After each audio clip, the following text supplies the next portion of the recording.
Brain টিউমারের বিভিন্ন লক্ষণ নিয়ে আজকে কথা বলব। সেটা হচ্ছে যে কারো মানসিক অবস্থার পরিবর্তন হয়। আমাদের ব্রেনের আসলে বিভিন্ন অংশ থাকে।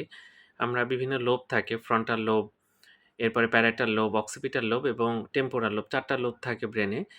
বিভিন্ন জায়গায় টিউমার হলে কিন্তু বিভিন্ন রকম লক্ষণ দেখা যায়।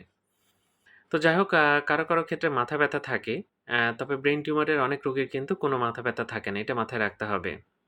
দ্বিতীয়ত যেটা মাথা ঘোরা, মাথার মধ্যে একটা অস্বস্তি, অনেক সময় মানসিক অবস্থার পরিবর্তন এরকম হতে পারে। কারো ক্ষেত্রে খিঁচুনি হতে পারে, সেটা আমরা দেখতে পাই। অনেক সময় দেখা যায় যে খিঁচুনি নিয়ে রোগী হাসপাতালে ভর্তি হয়েছে। বিভিন্ন পরীক্ষা-নিরীক্ষার পর দেখা যায় যে তার আসলে ব্রেইন টিউমার আছে। এরকমও কিন্তু আমরা দেখতে পাই। তারপরে যেটা হয় বমি করতে পারে এবং এই বমিটা কিন্তু আর্লি মর্নিং অর্থাৎ সকালের দিকে বেশি হয় এবং তার সাথে দেখা যাচ্ছে যে খুব খারাপ লাগে সকালের দিকে। এই মাথা ব্যাথাটাও হয় সকালের দিকে বেশি। তো যাই হোক এই লক্ষণগুলো দেখা গেলে আমরা দ্রুত নিউরোলজিস্ট দেখাবো। এখন বর্তমানে অনেক পরীক্ষা-নিরীক্ষা আছে।